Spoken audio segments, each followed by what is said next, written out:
Question words. We use what to ask about things, and who to ask about a person, where to ask about a place, when to ask about time, why to ask about the reason for something, whose to ask about the owner of something, which to ask about a choice, to let you choose between two or more things, and how asks about the way or the method something is done. Blank knows the answer. The answer is Tom.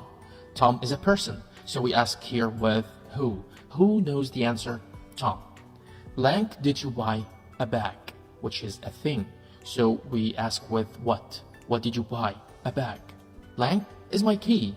In your room. In your room is a place, so we ask with where. Where's my key? In your room. Blank, will you travel next week, which is a time, so we use when here. When will you travel? Next week. Blank, is Mark absent? And absent here means he didn't come. So the answer is he is